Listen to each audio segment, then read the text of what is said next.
शुभ संध्या। Shoya पूर्वर निश्चय भाव मोर यही कहानीटी आपण निश्चय देखिए और शुणिबे। दिन गोटाकर आप जिते काम दाम जिते टेंशन थे ये छोटिया कहानीटी आगे शुणु आप निश्चय भल लगे। जदि भल लगे खुशी रे लाइक सब्सक्राइब और शेयर करेंगे। एक कथा कहला गोटे गुड़ बेपारी प्रत्येक दिन ता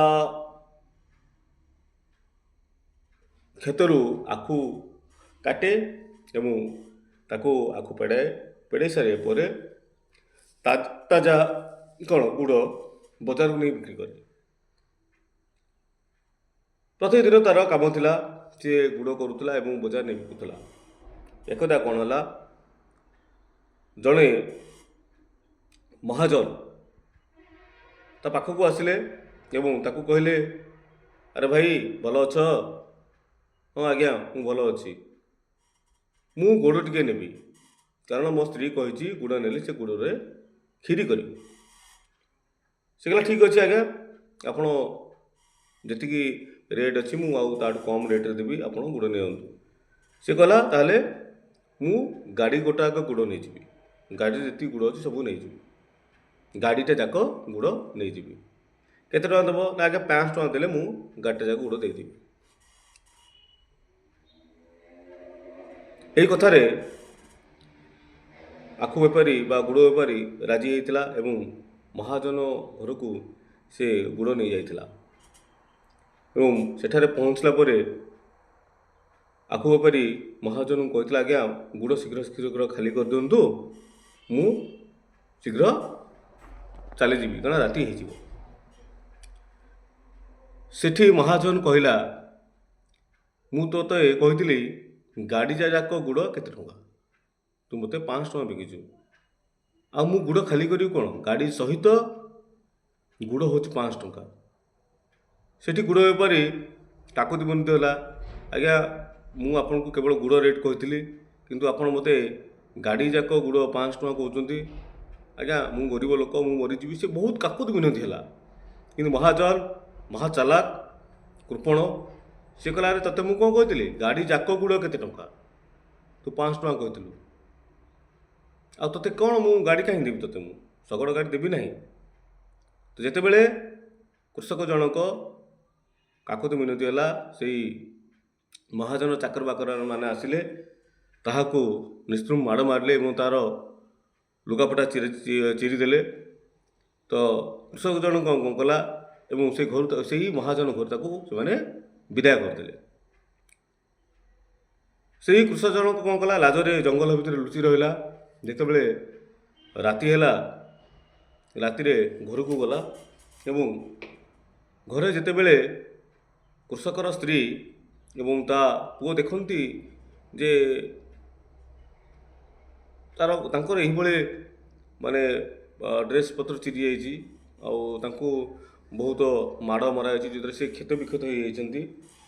तो से कौन कले ना निजर समस्त कथा निज पुओ एवं स्त्री को से गुड़ बेपारी कहला एवं कहपर से गुड़ बेपारी पुओ रागी जाइथिला एवं से बापा को पचारा बापा से गुड़ बेपारी से महाजन जनक देखा किभली मु तांको बहुत सबक देवी कारण सी मो बापा को अपमानित करमको ठकी मुझे छाड़ी ना।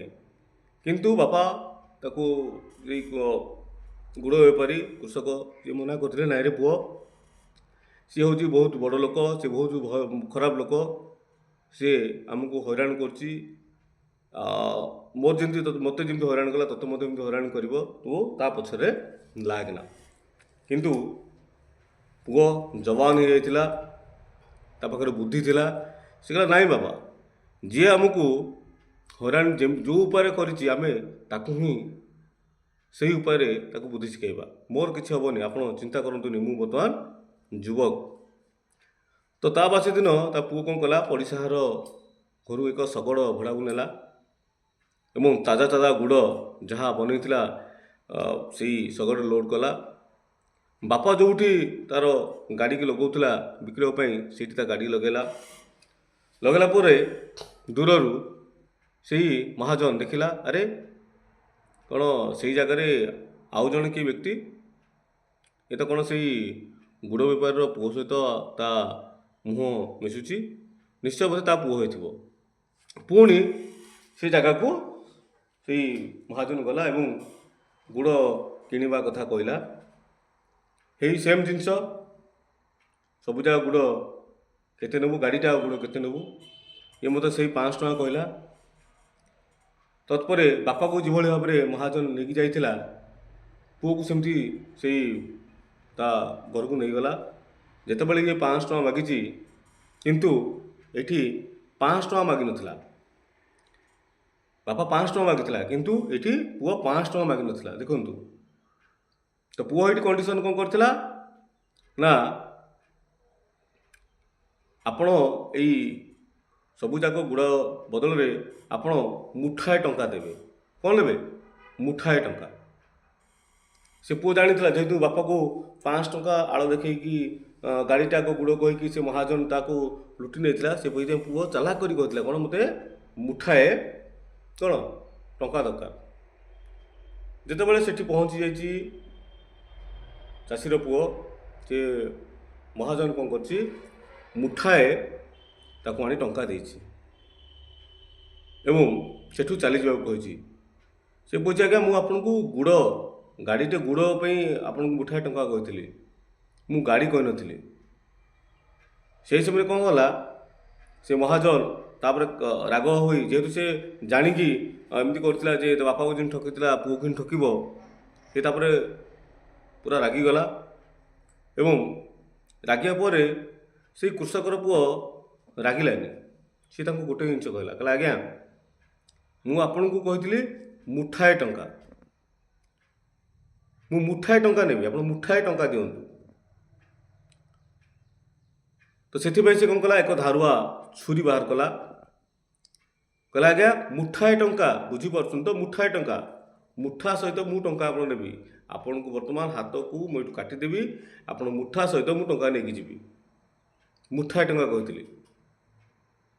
ଯେତେବେଳେ ଏଇ କଥା ଶୁଣିଲା, ସେଇ ମହାଜନ ଜଣଙ୍କ ତା ବୁଦ୍ଧି ଭ୍ରଷ୍ଟ ହୋଇଗଲା। ସେ କହିଲା, ଆରେ ମୁଁ ଭାବୁଥିଲି ମୁଁ କ'ଣ ଚାଲାକ, ଦେଖିଲା ତ ଏଇ ବାଳକ ମୋ ଠାରୁ ଆହୁରି ଅଧିକା ଚାଲାକ।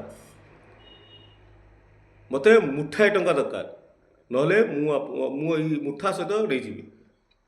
ତାପରେ ସେ ମହାଜନ କହିଥିଲା, ଆରେ ତୁ ମୁଁ ମୁଠାଟା କାଟିଦେଲେ ମୁଁ ତ ମରିଯିବି ନା, ଯଦି ଆପଣ ବଞ୍ଚିବାକୁ ଚାହୁଁଥାନ୍ତି ତାହେଲେ ଆପଣ ଗୋଟିଏ କାମ କରନ୍ତୁ, ଆପଣଙ୍କ ଘରେ ମୋତେ ଚାକିରି ଦିଅନ୍ତୁ, ମାସକୁ 2000 ଟଙ୍କା ଯଦି ଆପଣ ଦେବେ ମୋତେ, ତାହେଲେ କ'ଣ ନା ଆପଣଙ୍କ ସର୍ତ୍ତ ମୁଁ ରାଜି ହେବି। ସେହି ସମୟରେ ସେ ମହାଜନ ଜଣକ ସର୍ତ୍ତରେ ରାଜି ହୋଇଗଲେ ଏବଂ ତା 2ଟି ଶଗଡ଼ ଗାଡ଼ି ତାର ଥିଲା, ତାକୁ ଦେଇଦେଲେ ଏବଂ ସେଇ କୃଷକ ପୁଅ ସେଠାରୁ ଫେରିଆସିଲା। ସର୍ତ୍ତ ମୁତାବକ ସେ ମହାଜନଙ୍କ ପାଖରେ ଚାକିରି କରିବ, ମାସକୁ 2000 ଟଙ୍କା। ତା ପରଦିନ ପୁଅ ବାହାରିଲା ସେ ମହାଜନ ପାଖକୁ ଚାକିରି କରିବା ପାଇଁ ଏବଂ ବାପା ସେହି ସମୟରେ କହିଥିଲା, ଆରେ ପୁଅ ସେ ମହାଜନ ବହୁତ ଭୟଙ୍କର, ବହୁତ ଖଳ ବ୍ୟକ୍ତି, ତୁ ଯା ନା। ତା ପୁଅ କହିଲା, ନା ନା ନା, ମୁଁ ଯେହେତୁ କଣ୍ଡିସନ୍ କରିଛି ମୁଁ ଯିବା ପାଇଁ, ମୁଁ ନିଶ୍ଚୟ ଯିବି, ତାଙ୍କ ପାଖରେ ଚାକିରି କରିବି। ସେ ଗଲା, ଚାକିରିରେ ଯୋଗ ଦେଲା। ମହାଜନ ସଦାବେଳେ ଚେଷ୍ଟା କରୁଥିଲା ତାକୁ ହଇରାଣ କରିବା ପାଇଁ, ଯେହେତୁ ସେ ହଇରାଣ କରିଛି ତାକୁ ହଇରାଣ କରିବା ପାଇଁ। ସେଇ ସର୍ତ୍ତର ମଧ୍ୟ ଆଉ ଗୋଟେ ଜିନିଷ ଥିଲା ନା, ଚାକିରି କରିବା ସହିତ ସେ ଯେତେବେଳେ ଚାକିରି ଛାଡ଼ିବ, ମହାଜନର ନାକ ଏବଂ କାନ କାଟି ନେବା ପାଇଁ ମଧ୍ୟ ସେ ସର୍ତ୍ତ ରଖିଥିଲା। ଏଇ କଥା ସେ ବାପାକୁ କହିଲା, ବାପା ମୁଁ ମହାଜନ ପାଖରେ ସର୍ତ୍ତ ରଖିଛି, ମୁଁ କାମ କରିବି, ମାସକୁ 2000 ଟଙ୍କା ପାଇବି ଏବଂ ଯେତେବେଳେ କାମ ଛାଡ଼ିବି ସେତେବେଳେ ମହାଜନର ନାକ ଏବଂ କାନ କାଟିକି ନେଇ ଆସିବି। ବାପା ତାପରେ ଖୁସି ହେଇଥିଲା, ନା ଯାହା ହଉ ମୋ ପୁଅ ଯୁବକ ହୋଇଗଲାଣି, ସେ ଯାଉ। ଏବଂ ସେ ପୁଅକୁ ସେମାନେ ଖୁସିରେ ଖୁସିରେ ବିଦାୟ କରିଥିଲେ। ମହାଜନ ପାଖରେ ପହଞ୍ଚିଲା, ମହାଜନ ଦେଖି ତାର କ୍ରୋଧ ଆହୁରି ବଢ଼ିଗଲା। ହଉ ଠିକ୍ ଅଛି, ତୁ ମୋତେ ବୁଦ୍ଧି ଶିଖେଇଥିଲୁ ତ, ହଉ ତୁ ମୋ ପାଖକୁ କାମ କରିବାକୁ ଆସୁଛୁ, ତତେ ମୁଁ ଆଜି ବୁଦ୍ଧି ଶିଖେଇକି ଛାଡ଼ିବି। ତ ମହାଜନ ଜଣକ ତାକୁ ବହୁତ କଠୋର କାମ ଦେଲା, ଜମିରେ ବହୁତ ଖଟେଇଲା ଏବଂ ରାତିରେ ଶୋଇବା ପାଇଁ କ'ଣ କଲା ନା ଯେଉଁଠି ଗାଈ ଗୋରୁମାନେ ରହୁଥିଲେ ସେଇଠି ତାକୁ ଶୋଇବା ପାଇଁ କହିଲା। ଯେହେତୁ ଏ ସର୍ତ୍ତରେ ରାଜି ହେଇଛି, କୃଷକର ପୁଅ ସିଏ ମଧ୍ୟ ସେଇ ଗୁହାଳ ଘରେ ଶୋଇଲା। ଜମିଦାର ବା ମହାଜନ କ'ଣ କରିଥିଲା, ତାକୁ ଖାଇବା ପାଇଁ ମଧ୍ୟ ଅଳ୍ପ ଖାଇବା ପାଇଁ ଦେଉଥିଲା, ଯେଉଁଟାକି ରାତିରେ ତାକୁ ନିଦ ହେଲାନି। ସେ ଦେଖିଲା ଗୁହାଳ ଭିତରେ ଗୋଟେ ଗାଈ ଅଛି ଏବଂ ସେ ଗୋଟେ ଛୁଆ ଜନ୍ମ କରିଛି। ତ ସେ କ'ଣ କଲା, ସେ ଛୁଆକୁ ନେଇକି ଗାଈ ପାଖରେ ପହଞ୍ଚିଦେଲା। ଗାଈର ଛୁଆ ବାଛୁରୀ ସିଏ କ୍ଷୀର ଖାଇବାକୁ ଲାଗିଲା, ଇଏ ମଧ୍ୟ ଆଉ ଗୋଟିଏ ପହ୍ନାରୁ କ୍ଷୀର ଖାଇବାକୁ ଲାଗିଲା। ଏହିପରି ଭାବେ ପ୍ରତ୍ୟେକ ଦିନ ଗାଈ ବାଛୁରୀ କ୍ଷୀର ଖାଏ, ଇଏ ମଧ୍ୟ ଗାଈଠାରୁ କ୍ଷୀର ଖାଏ। ମହାଜନ ଭାବିଲା, ଆରେ ମୁଁ ତ ତାକୁ ଅଳ୍ପ ଖାଇବାକୁ ଦେଉଛି, ଇଏ କ'ଣ ଦିନକୁ ଦିନ ଆହୁରି ସୁସ୍ଥ ସବଳ ଦେଖାଯାଉଛି। ଏବଂ ମହାଜନ ସ୍ତ୍ରୀ ଯେତେବେଳେ ସକାଳୁ ଆସୁଛି ଗାଈଠାରୁ କ୍ଷୀର ସଂଗ୍ରହ କରିବା ପାଇଁ, ଆଉ କ୍ଷୀର ମିଳୁନାହିଁ। କ'ଣ ଘଟୁଛି କ'ଣ ନାହିଁ ସେ ଟୋଟାଲ ଜାଣିପାରୁନାହିଁ। ଆରେ ଗାଈଠାରୁ କ୍ଷୀର ଯାଉଛି କୁଆଡ଼େ। ଏହିପରି ଭାବରେ ପ୍ରତିଦିନ ମହାଜନ କ୍ଷୀର ମୁଦାଏ ପାଇଲାନି। ପ୍ରତିଦିନ କ'ଣ କରେ, ସେ କୃଷକର ପୁଅ ରାତିରେ ଗାଈଠାରୁ କ୍ଷୀର ଖାଇ ରାତିରେ ଆରାମସେ ଶୋଇଯାଏ। ଏହିପରି ଭାବେ ଦିନ ପରେ ଦିନ ବିତିଗଲା। ମହାଜନ କହିଲେ, ଆରେ ମୁଁ ତାକୁ କମ୍ ଖାଇବାକୁ ଦେଉଛି, ଆରେ ସିଏ ଏତେ ସୁସ୍ଥ ସବଳ ରହୁଛି କେମିତି? ତ ମହାଜନ ମନେ ମନେ ଭାରି ଚିନ୍ତାରେ ବସି ପଡ଼ିଲେ। ଆରେ ମୁଁ ତାକୁ ରଖିଥିଲି, ତା କଥାରେ କଣ୍ଡିସନରେ କଥାବାର୍ତ୍ତା ହେଇଥିଲି ଯେ ତାକୁ ସେ ମୋ ପାଖରେ ରହିଲା ପରେ ତାକୁ ହଇରାଣ କରିବି, କିନ୍ତୁ ଏହାର ତ କିଛି ହେଉନି। ସେ ଦିନକୁ ଦିନ ସୁସ୍ଥ ସବଳ ହେଇଯାଉଛି, ତାକୁ ମୁଁ ଅଳ୍ପ ଖାଇବାକୁ ଦେଉଛି, ତାକୁ ବହୁ ମାତ୍ରାରେ ମୁଁ ଖଟଉଛି, ଏକ ଦିନକୁ ଦିନ ସୁସ୍ଥ ସବଳ ହେବାରେ ଲାଗିଛି। କିଛି ଦିନ ପରେ ମହାଜନଙ୍କର ସ୍ତ୍ରୀ ତାଙ୍କ ବାପ ଘରକୁ ବୁଲିବାକୁ ଗଲେ।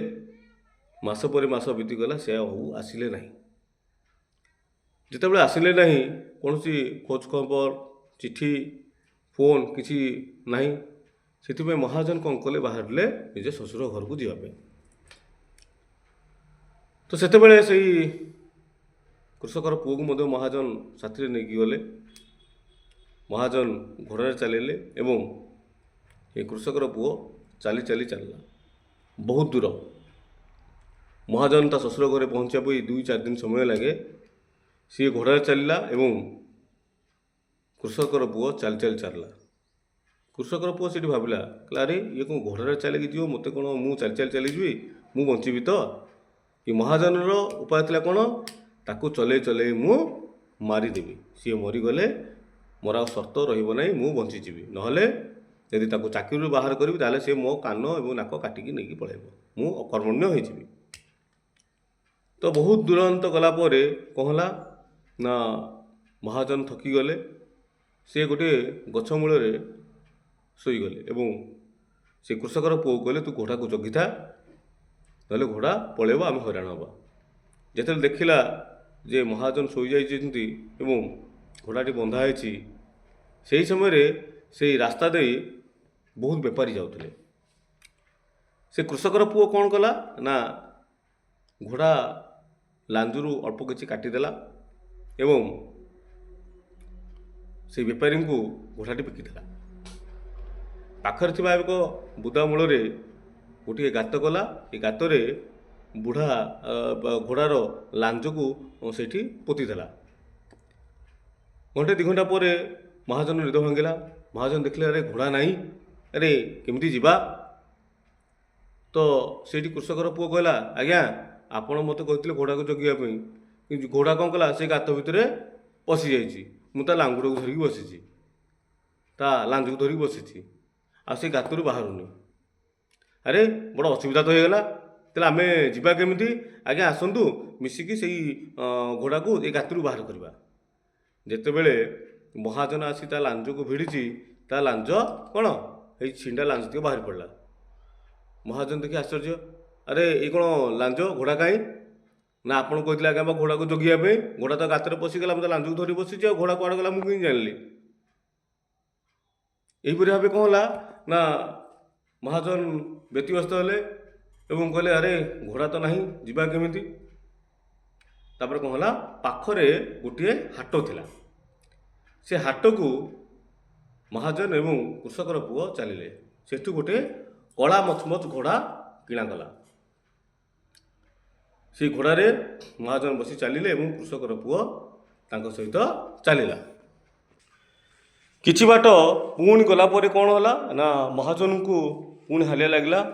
ସିଏ କହିଲେ ଆରେ ଏଇଠି ଟିକେ ଆମେ ବିଶ୍ରାମ ନେଇଯିବା। ଠିକ୍ ଅଛି, ବିଶ୍ରାମ ନେଇଯିବା। ବିଶ୍ରାମ ନେଲେ ଏବଂ ସେ ସେଇ କୃଷକ ପୁଅକୁ କହିଲେ ତୁ ଗୋଟେ କାମ କର, ମୁଁ ଟିକେ ବିଶ୍ରାମ ନେଉଛି, ତୁ ଘୋଡ଼ାକୁ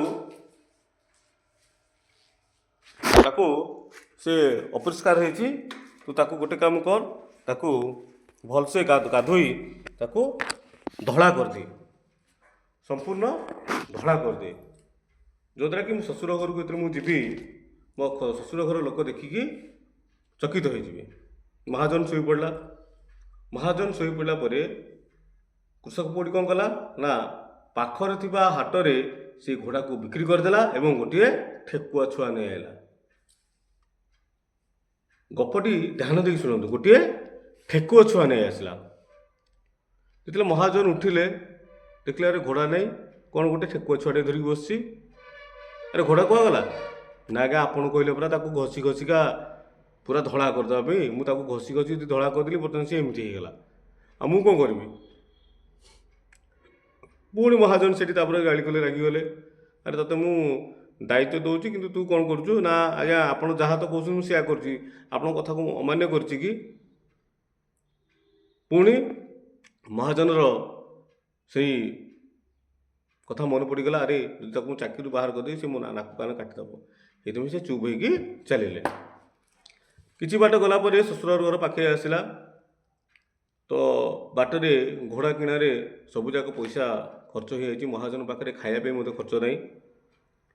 ଶ୍ୱଶୁର ଘରଠୁ 4-5 କିଲୋମିଟର ଦୂରରେ ମହାଜନ ରହିଲେ ଏବଂ ହାଲିଆ ହୋଇଯାଇଥିଲେ, ଭୋକ ହେଉଥିଲା, ସେ ଆଉ ଚାଲିପାରିଲେନି। ସେଠି ସେ କୃଷକର ପୁଅ କହିଲେ ତୁ ଯା, ମୋ ଶ୍ୱଶୁର ଘରକୁ ଯା, କହିଦେବୁ ମୁଁ ଆସିଛି, ଆଉ ମୋ ପାଇଁ କିଛି ଖାଇବା ବ୍ୟବସ୍ଥା କରିବେ। କୃଷକର ପୁଅ ଚାଲିଲା। ମହାଜନଙ୍କ ଶ୍ୱଶୁର ଘରେ ପହଞ୍ଚିଲା, ନିଜ ପରିଚୟ ଦେଲା ଏବଂ ମହାଜନଙ୍କ ବିଷୟରେ କହିଲା। କ'ଣ କହିଲା ନା ମହାଜନଙ୍କର ଦେହ ଭଲ ନାହିଁ, ତାଙ୍କ ସେ ଝାଡ଼ା ହେଉଛନ୍ତି, ତାଙ୍କ ପାଇଁ ଖାଦ୍ୟ ବନାନ୍ତୁ ଯଦ୍ୱାରା କି ତାଙ୍କର ସିଏ ଖାଇପାରିବେ। ଏହା କହି ସେଠି କୃଷକର ପୁଅ ପଳାଇ ଆସିଲା ଏବଂ ମହାଜନଙ୍କୁ ପାଖକୁ ସେଇ ଘରୁ ଖାଦ୍ୟ ଆସିଲା। ଯେହେତୁ ମହାଜନ ଖାଇନଥିଲେ, ଭୋକ ଆସିଲା କ'ଣ ନା ମହାଜନଙ୍କ ପାଇଁ ଆସିଲା ଖେଚୁଡ଼ି ଏବଂ କୃଷକର ପୁଅ ପାଇଁ କ୍ଷୀରି ପୁରୀ ଆସିଲା। ତ ସେଠି ମହାଜନ ତାକୁ ଆଉ କିଛି କହିପାରିଲେନି, ସେ ଖିଚୁଡ଼ି ଖାଇଲେ ଏବଂ କୃଷକର ପୁଅ ମହାଜନଙ୍କ ଆଗରେ କ୍ଷୀରି ପୁରୀ ଖାଇ ସେମାନେ ବାହାରିଲେ ମହାଜନଙ୍କ ଶ୍ୱଶୁର ଘରକୁ। ଶ୍ୱଶୁର ଘରେ ପହଞ୍ଚନ୍ତି ଏବଂ ଶ୍ୱଶୁରଙ୍କ ଛାତ ଉପରେ ମହାଜନ ଏବଂ ସେ କୃଷକର ପୁଅ ପାଇଁ ବେଡ୍ ଲାଗିଲା ଏବଂ ସେମାନେ ସେଠି ଶୋଇଲେ। ଯେହେତୁ ମହାଜନ ଖେଚୁଡ଼ି ଖାଇଛନ୍ତି, ତାଙ୍କୁ ପ୍ରବଳ ଭୋକ ଲାଗିଲା, ପ୍ରବଳରୁ ଅତି ପ୍ରବଳ ଭୋକ ଲାଗିଲା। ସେ ସେତେବେଳେ କୃଷକ ପୁଅ କହିଲେ ଆରେ ଏଇ ଉଠ, ମୋତେ ଭୋକ ଲାଗୁଛି, ତୁ ଏଇଠି ଆରାମସେ କ୍ଷୀରି ପୁରୀ ଖାଇକି ଶୋଇଛୁ, ମୁଁ କ'ଣ ଖାଇବି, ତା ବ୍ୟବସ୍ଥା କର। ତ ସେଇ ସମୟରେ କ'ଣ ହେଲା, କୃଷକର ପୁଅ କହିଲା ଆଜ୍ଞା ଆମେ ଯେଉଁ ଛାତ ଉପରେ ଶୋଇଛେ ସେଇ ତା ତଳେ ହେଉଛି ରୋଷେଇ ଘର, ରୋଷେଇ ଘରେ ସବୁ ଖାଇବା ପୁରା ଭରପୁର ହେଇକି ରହିଛି। ଆପଣ ଗୋଟେ କାମ କରନ୍ତୁ, ସଙ୍ଗା ବାଟେ ସେଇ ଘରକୁ ଯାଆନ୍ତୁ, ମୁଁ ଦଉଡ଼ିରେ ବାନ୍ଧୁଛି, ଆପଣ ସେଇ ଘରକୁ ଯାଆନ୍ତୁ ଏବଂ ଖାଆନ୍ତୁ, ଯଦି ଖାଇସାରିବେ ଦଉଡ଼ିଟାକୁ ଭିଡ଼ିଦେବେ, ମୁଁ ଆପଣଙ୍କୁ ଉପରକୁ ଭିଡ଼ିଦେବି। ମୋ ମହାଜନ ଏଇ କଥାରେ ପୁରା ଖୁସି ହେଇଗଲା, କହିଲା ଆରେ ଠିକ୍ କଥା ତ, ଏବଂ ଉପାୟ ଅନୁସାରେ ସିଏ ମଧ୍ୟ ସେଇ ଘରକୁ ଗଲା ଏବଂ ଖାଇଲା। ମହାଜନ ପୁରା ପେଟ ଭରପୁର କରି ଖାଇଦେଲେ। ଖାଇସାରିବା ପରେ ସେ ଦଉଡ଼ିକୁ ଟାଣିଲେ, କିନ୍ତୁ ଦଉଡ଼ିକୁ ଟାଣିବା ପରେ କ'ଣ ହେଲା ନା ସେ ଆଉ କୌଣସି ଉତ୍ତର ଦେଲା ନାହିଁ। ରାତି ଅଧରେ କ'ଣ ହୋଇଛି, ମହାଜନର ଶାଶୁ ବାହାରକୁ ଉଠିଛି ଟଏଲେଟ୍ ଯିବା ପାଇଁ ଉଠିଛି। ସିଏ ଶବ୍ଦ କିଛି ଶୁଣିଲା ଯେ ରୋଷେଇ ଘରୁ କାହାର ଗୋଟେ ଆୱାଜ ଆସୁଛି, ଆରେ ରସି ଭିଡ଼ ଭିଡ଼ ମୁଁ ଉପରକୁ ଯିବି, ଆରେ ରସି ଭିଡ଼ ଭିଡ଼ ମୁଁ ଉପରକୁ ଯିବି।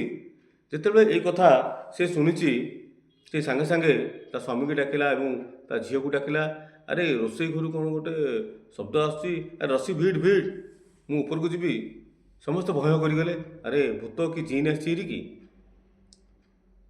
ମହାଜନ ଜଣକ ତାକୁ ଡାକୁଛନ୍ତି, ଆରେ ମୋତେ ଉପରକୁ ଉଠା। ଆଉ ନିଦ ଯେତେବେଳେ ଭାଙ୍ଗି ଯାଇଛି, ସେ ତାହାଙ୍କୁ ଉପରକୁ ଉଠାଇ ଆଣିଛନ୍ତି। ଉଠାଇ ଆଣିଲା ପରେ ଏବଂ ସେମାନେ ଆରାମସେ ଦୁଇଜଣ ଯାକ ଶୋଇଛନ୍ତି। କିଏ? ମହାଜନ ଏବଂ ସେ କୃଷକର ପୁଅ। ରାତି ଅଧରେ କ'ଣ ହେଲା, ଯେହେତୁ ଗାଣ୍ଡୁଅ ଖାଇ ଦେଇଛି ମହାଜନ, ତାଙ୍କ ପେଟ ଗଡ଼ବଡ଼ ହେଲା। ଯେତେବେଳେ ପେଟ ଗଡ଼ବଡ଼ ହେଲା, ସେ ତାକୁ ଉଠାଇଲେ କୃଷକର ପୁଅକୁ, ଆରେ ଉଠ ଚାଲ ଯିବା ପଦାକୁ। ସେ କହିଲା, ନାଇଁ ନାଇଁ ମୁଁ ରାତି ଅଧରେ ମୁଁ ପଦାକୁ ଯାଇପାରିବିନି, ଅଚିହ୍ନା ଗାଁକୁ କେବେ ଯିବାଟା ରାତିରେ ଠିକ୍ ନୁହଁ, କାଳେ କେଉଁଠି ଭୂତ ପ୍ରେତ ଥିବ, ପଶୁଜନ୍ତୁ ଥିବେ, ମୁଁ ଯିବିନି। ତାହେଲେ ମୋ ପାଇଁ ବ୍ୟବସ୍ଥା କରେ, ମୁଁ କେମିତି ପେଟ ଖାଲି କରିବି। ସେ କହିଲେ, ଆଜ୍ଞା ଆପଣ ଚିନ୍ତା କରନ୍ତୁନି, ଛାତ ଉପରେ ଗୋଟେ ହାଣ୍ଡି ଅଛି, ଆପଣ ଏହି ହାଣ୍ଡିରେ ତ୍ୟାଗ କରିଦିଅନ୍ତୁ, ଆପଣ ପୁରା ରିଲାକ୍ସ ଲାଗିବ।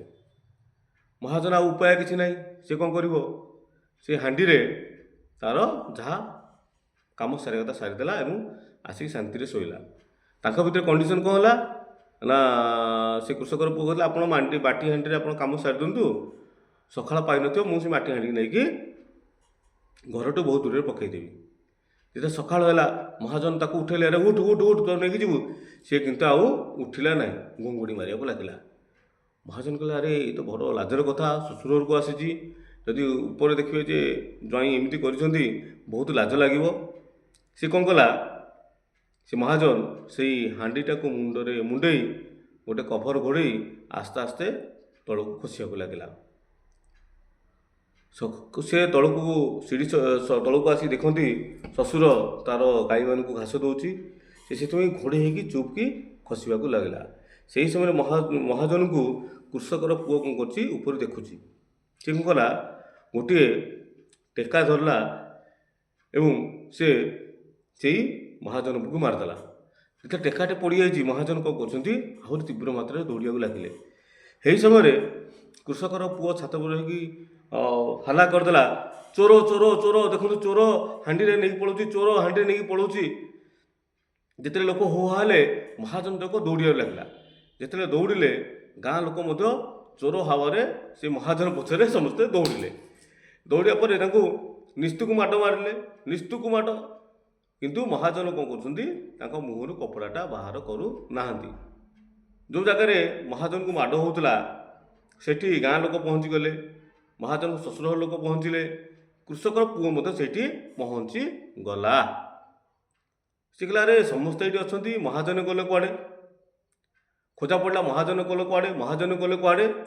ଯେତେବେଳେ ସେଇ ମାଟି ହାଣ୍ଡି କଭରଟା ବାହାର କରିଦିଆଯାଇଛି, ସେତେବେଳେ ଦେଖିଲେ ମହାଜନକୁ ଶ୍ୱଶୁର ଘର ଲୋକ ଦେଖି ସମସ୍ତେ ହସିବାକୁ ଲାଗିଲେ ଏବଂ ସେ ହାଣ୍ଡିଟାକୁ ଯେତେବେଳେ ତଳେ ପକାଇ ଦେଇଛନ୍ତି, ଆପଣ ଜାଣିଥିବେ ତାପରେ କ'ଣ ହୋଇଥିବ ହେଲା। ଗାଁ ଲୋକ ମାନେ ପୁରା ସମ୍ପୂର୍ଣ୍ଣ ମାତ୍ରାରେ ହସିବାକୁ ଲାଗିଲେ ଏବଂ ହାଣ୍ଡି ଭାଙ୍ଗିଯିବା ଦ୍ୱାରା ମହାଜନ ଦେହ ସାରା ମଧ୍ୟ ପୁରା ପେଟର ଖିଚିଡ଼ି ପୁରା ଭରପୁର ହୋଇଯାଇଥିଲା ଏବଂ ସେଠି ଗୋଟେ ହସର ମାହୋଲ ହୋଇଗଲା ଏବଂ ମହାଜନକୁ ବହୁତ ଲାଜ ଲାଗିଲା। ସେ ସାଙ୍ଗେ ସାଙ୍ଗେ ଶ୍ୱଶୁର ଘର ଲୋକମାନେ ତାଙ୍କୁ ନେଇଗଲେ ଏବଂ ନୂଆ ବସ୍ତ୍ର ପରିଧାନ କରିବାକୁ ଦେଲେ ଏବଂ କିଛି ଦିନ ସେଠି ସେମାନେ ରହିଲେ ଏବଂ ମହାଜନ ନିଜ ସ୍ତ୍ରୀ ସହିତ ଘରକୁ ଫେରିଲେ। ସେଠି ମହାଜନ ସେଇ କୃଷକକୁ ପଚାରିଲେ, ଆରେ ଏତେ ସବୁ ଘଟଣା ଘଟିଗଲା, କାହିଁ ତୋର ତ କିଛି ହେଲାନି, ତୁ ମୋ କଥା କାହିଁ ଶୁଣିଲୁନି? ସେ ସେଠି କହିଲା, ଆଜ୍ଞା ମୁଁ ସେଇ ସମୟ ଆପଣଙ୍କ ସହିତ ସର୍ତ୍ତ କରିଥିଲି ଯେ ମୁଁ ମାସକୁ 2,000 ଟଙ୍କା ନେବି ଏବଂ ଯେତେବେଳେ ଚାକିରି ଛାଡ଼ିବି ଆପଣଙ୍କ ନାକ କାନ କାଟିକି ନେବି। ଆପଣ ମନେ ଅଛି ତ? ଆପଣ ବାଟରେ ଗଲାବେଳେ ଘୋଡ଼ାରେ ଗଲେ ମୋତେ ଚାଲିକି ନେଲେ, ଆପଣ ସଦାବେଳେ ଚେଷ୍ଟା କରିଛନ୍ତି ମୋତେ ବିନାଶ କରିବା ପାଇଁ। ମୁଁ ମଧ୍ୟ ଏତେ ନିର୍ବୁଦ୍ଧିଆ ନୁହଁ, ଆପଣଙ୍କୁ ମଧ୍ୟ ହଇରାଣ କରିବା ପାଇଁ ମୁଁ ଘୋଡ଼ାକୁ ବିକି ଦେଇଥିଲି ଏବଂ ଘୋଡ଼ା ଲାଞ୍ଜ ଗାତରେ ଭର୍ତ୍ତି କରି ଆପଣଙ୍କୁ କହିଲି ଯେ ଘୋଡ଼ା ମୂଷା ଗାତରେ ପଶିଯାଇଛି। ଆପଣ ମୋତେ କହିଲେ ଘୋଡ଼ାକୁ ତୁ ଏମିତି ଧୋ ଯେ ସେ ପୁରା ଧଳା ହେଇଯିବ। ମୁଁ ସେ ଘୋଡ଼ାକୁ ନେଇକି ବିକ୍ରି କରିଦେଲି ଏବଂ ତା ବଦଳରେ ଠିପ ନେଇ ଆସିଲି। ଆପଣ ଯେଉଁ ଗାଁରେ ମାଡ଼ ଖାଇଲେ ଏବଂ ଯାହା ସବୁ ଘଟଣା ଘଟିଲା, ଚୋର ଚୋରଣୀ ବୋଲି ଡାକ କିଏ ଦେଇଥିଲା? ମୁଁ ଡାକ ଦେଇଥିଲି। ମହାଜନ କୁହା ଗଲେ ବୋଲି ମୁଁ କହିଥିଲି। ଯାହା ବି ଘଟଣା ଘଟିଛି ମୁଁ କରିଛି। ଏବଂ ଆପଣଙ୍କ ସର୍ତ୍ତ ମୁତାବକ ମୋତେ ଆପଣ ଚାକିରି ବାହାର କରିପାରିବେନି। ଯଦି ଚାକିରିରୁ ବାହାର କରିବେ ତାହେଲେ ଆପଣଙ୍କର ନାକ ଏବଂ କାନ କାଟିକି ମୋତେ ଦେବାକୁ ପଡ଼ିବ। ତ ମହାଜନ ସେଠି ନିଜର ଭୁଲ ଏବଂ ନିଜର କୂଟନୀତିକୁ ବୁଝିପାରିଲେ ଏବଂ ସେ ସେଇ ଗରିବ ଚାଷୀର ପୁଅକୁ କ୍ଷମା ମାଗିଲେ। ମୁଁ ବହୁତ ବଡ଼ ଭୁଲ କରିଛି। ମୁଁ କେବେ କାହାର କାର୍ଯ୍ୟକୁ ନେଇ, କାହାର କାମକୁ ନେଇ, କାହାର ଗର୍ବୀ ପଣିଆକୁ ନେଇ ମୁଁ କେବେ ତାଚ୍ଛଲ୍ୟ କରିବି ନାହିଁ। ତୁ ମୋତେ କ୍ଷମା କର। ଯେତେବେଳେ ନିଜ ଭୁଲ ବୁଝିପାରିଛି ମହାଜନ, ସେତେବେଳେ କୃଷକର ପୁଅ ସେ ମହାଜନକୁ କ୍ଷମା କରିଦେଇଛି ଏବଂ ସେଠାରୁ ଚାଲି ଆସିଛି। ଭରପୁର ଟଙ୍କା, ଭରପୁର ଖାଦ୍ୟ ସେ ମହାଜନ ଖୁସିରେ ତାକୁ ଦେଇଛନ୍ତି। ଏଇଥିରୁ ଆମେ ଗୋଟିଏ ଜିନିଷ ଶିଖିଲେ, ଜୀବନରେ କେବେ ବି କୌଣସି ବ୍ୟକ୍ତିର କର୍ମକୁ ନେଇ କିମ୍ବା କୌଣସି ବାପା ମାଆଙ୍କୁ ଆମେ କେବେ ନିନ୍ଦିବା ନାହିଁ। ଯଦି କର୍ମ ଏବଂ ବାପା ମାଆଙ୍କୁ ନିନ୍ଦିବା ତାହେଲେ ନିଶ୍ଚୟ ଭଗବାନ ଯେକୌଣସି ଉପାୟରେ ଆମକୁ ଶାସ୍ତି ଦେବେ। ବୁଝିଲେ ତ ଆଜ୍ଞା? କେବେ କାହାର କର୍ମ ଏବଂ କାହାର ବାପା ମାଆଙ୍କୁ ଆମେ ନିନ୍ଦିବା ନାହିଁ। ଯଦି ନିନ୍ଦିବା, ଉପରବାଲା ଆମକୁ ମହାଜନକୁ ଶାସ୍ତି ଦେଲା ଭଳି ଆମକୁ ଶାସ୍ତି ଦେବେ। ନିଶ୍ଚୟ ଭାବେ ଗପଟି ଯଦି ଆପଣଙ୍କୁ ଭଲ ଲାଗିଥିବ, ଲାଇକ୍, ସବସ୍କ୍ରାଇବ୍ ଏବଂ ସେୟାର କରିବେ। ଶୁଭରାତ୍ରି। ଜୟ ଜଗନ୍ନାଥ।